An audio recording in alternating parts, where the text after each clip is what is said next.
द्रौपदी जब उठकर देखती है रोने लगे, नहीं रह पाई, नहीं रोक पाई खुद को। हे प्रभु, आप मुझे गलत ना समझे, मैं इसलिए नहीं रो रही हूं कि मेरे आगे मेरे 5 युवावान पुत्रों को मैं मरा हुआ देख रही हूं, जिनके सिर विच्छिन्न हो के यह गिरे हैं। आप मुझे गलत ना समझिए गोविंद, मैं तो आपकी प्रिय सखी, प्रिय भगिनी हूं। मैं इसलिए नहीं रो रही हूं कि मेरे 5 पुत्रों को मारा गया, मैं तो केवल इसलिए रो रही हूं कि उनको सोते हुए क्यों मारा गया। अगर वो धर्म का निर्वाह करते करते रणभूमि में मारे जाते ना, तो मुझे कोई गम, कोई दुख नहीं होता। आज जितना दुख है उतना दुखी मैं कभी भी नहीं होती। मेरे बच्चों को सोते हुए क्यों मारा गोविंद? अगर रणभूमि में मारे जाते, अगर रणभूमि में उनको मृत्यु आता, तो मैं समझती वो वीर बने, महावीर बने हैं। गोविंद,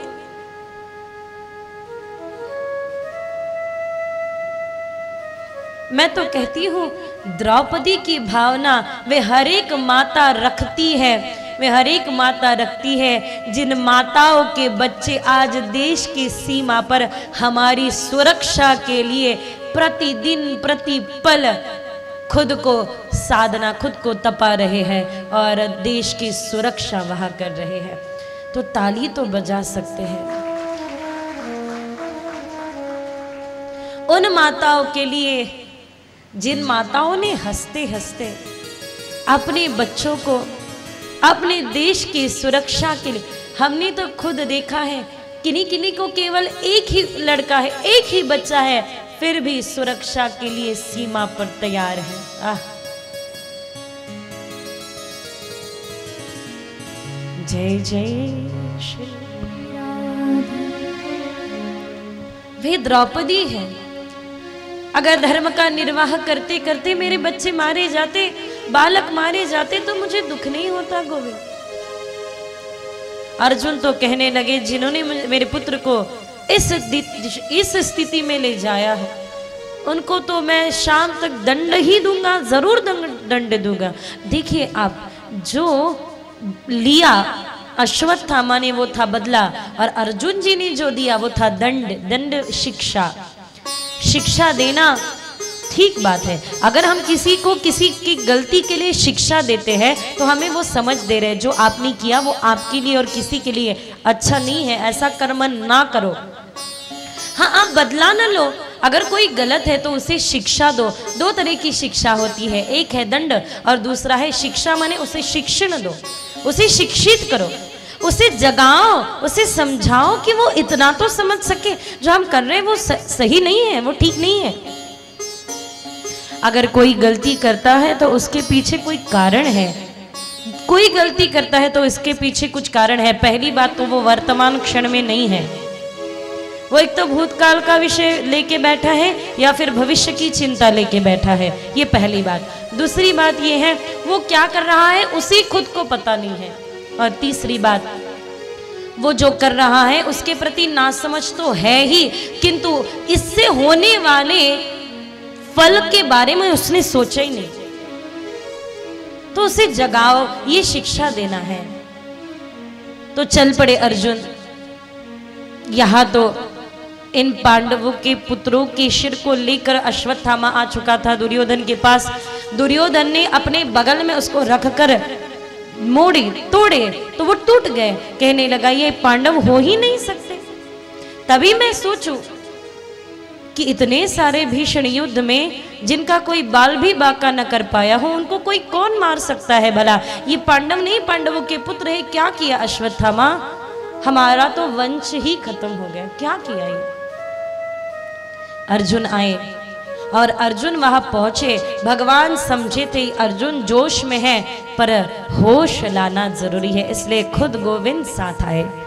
सारथ्य करने का वचन दिया था ना, कभी सारथ्य नहीं छोड़ेंगे, यही वचन था। तो आए, गोविंद भी साथ आए और साथ आकर देखने लगे। तो ये नासमझ अश्वत्थामा, जिनको द्रोणाचार्य ने नहीं सिखाई थी ब्रह्म अस्त्र की लीला, फिर भी छुप छुप के इसने सीख ली। देखो कोई ना समझ हो, जिसको पता नहीं इसका उपयोग क्या कहाँ करना चाहिए, वो तो कहीं भी कर डालेगा। और अर्जुन जब आते हुए इन्होंने देखा तो अश्वत्थामा बड़ा ही भयभीत हो गया और उसने ब्रह्म अस्त्र का प्रहार किया। अर्जुन कहने लगे देखो गोविंद कितना मूर्ख है, इतने छोटी सी बात के लिए इतने भीषण अस्त्र का प्रहार कर दिया। भगवान कहने लगे अर्जुन ना घबराओ, अगर वे छोड़ सकता है तो उसे संभाल नहीं सकता। तुम तो दोनों कला से निपुण हो, तुम्हें ब्रह्मास्त्र छोड़ना भी आता है, उसे संभालना भी आता है, अब संभालो। तो ब्रह्मास्त्र को संभालते हुए पशुवत पाशबद्ध, एक पशु के भांति बांध कर अश्वत्थामा को ले चले। अर्जुन दंड देने वाले थे किंतु भगवान ने रोक लिया, नहीं अर्जुन, इसको दंड देने का अधिकारी कोई है तो वो केवल एक ही है, वो है द्रौपदी। तो द्रौपदी के आगे खड़ा कर दिया, अब दंड दो, और दंड देने लगे। देखो द्रौपदी है तो अग्निपुत्री, लेकिन द्रौपदी एक शुद्ध, एक बहुत ही विचारशील नारी है। द्रौपदी साम्राज्ञी है, नारायणी है। अपने आगे 5 पुत्रों को हत्यारा, 5 पुत्रों का हत्यारा आगे खड़ा है। आप ही सोचिए इस वक्त द्रौपदी ने क्या करना चाहिए। एक बहुत ही निपुण वकील कैसे केस को लड़े, वैसे द्रौपदी लड़ने लगी और कहने लगी हे पतिराज आपसे विनती है, मुच्छतामेशु ब्रह्मणो नितराम गुरु, इन्हें छोड़ दो, इन्हें छोड़ दो, इन्हें छोड़ दो। क्या कह रही हो, क्या नहीं समझती, इन्हें छोड़ दो। अश्वत्थामा को छोड़ो, वो अश्वत्थामा जिस अश्वत्थामा के कारणवश 5 पुत्रों के विलाप का दुख हम भोग रहे हैं, नहीं नहीं इसे छोड़ दो। सबसे पहली बात तो ये है ये गुरुपुत्र है, और दूसरी बात तो ये है चलो मेरे पुत्र मारे गए तो क्या हुआ, मेरे पति तो जीवित है, लेकिन इनकी माता के तो पति भी मारे गए और अब पुत्र भी मारा गया, तो किसकी कहाँ जाके अपना जीवन निर्वाह करे। नहीं इसे छोड़ दो गोविंद, इसे छोड़ दो हे पतिराज, इसे छोड़ दो। तो कहने लगे इन्हें छोड़ दो, इतना बड़ा सामर्थ्य रखने वाली ये तो द्रौपदी ही हो सकती है। इसलिए हम हमेशा कहते हैं कि याद रखिए, कर्म को अगर समझना हो, कर्म को अगर जानना हो तो ये जानना बहुत ही जरूरी है। दंड देने की क्षमता होकर भी जो क्षमा करता है वो बलवान है। दंड देने की क्षमता है, ऐसा नहीं है कि मैं दंड नहीं दे सकती या मैं दंड नहीं दे पाता, मैं दंड दे सकता हूँ और फिर भी अगर मैं क्षमा करता हूँ तो मैं बलवान हूँ। बलवान वो नहीं आगे वाले गलती करते हैं और उसको दंड देते हैं, क्षमा देने वाला बलवान है। ये नियम हुआ जो क्षमा देने वाला है, और अब नियम सुनो जो क्षमा लेने वाला है उसका। आप जीवन में कभी तो कुछ गलती किए होंगे, और जीवन में जो भी गलती की है उसके लिए अगर किसी से क्षमा ली है तो उस पात्र को, अपने इस पात्र को उस साचा में ढाल लो, उस बात को इस क्षण याद कर लो। अगर हम क्षमा देने वाले हैं तो हम बलवान हैं, और अगर हम क्षमा लेने वाले हैं तो क्षमा लेने वाले ने याद रखना चाहिए कि आगे वाला निर्बल है इसलिए मुझे क्षमा नहीं कर रहा, आगे वाला सज्जन है इसलिए क्षमादान मुझे दे रहा है।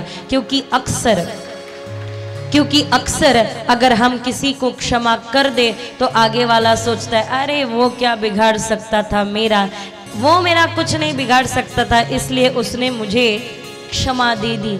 ये बात बिल्कुल भी गलत है। क्षमा लेने वाले ने जरूर याद रखिएगा, आज से ये ठान के मन में बांध के चलिएगा, अगर कोई हमें क्षमा दे रहा है तो वो निर्बल है इसलिए नहीं, वो सज्जन है इसलिए। पश्चाताप की अग्नि में अपनी की हुई गलती को जला डालो बस।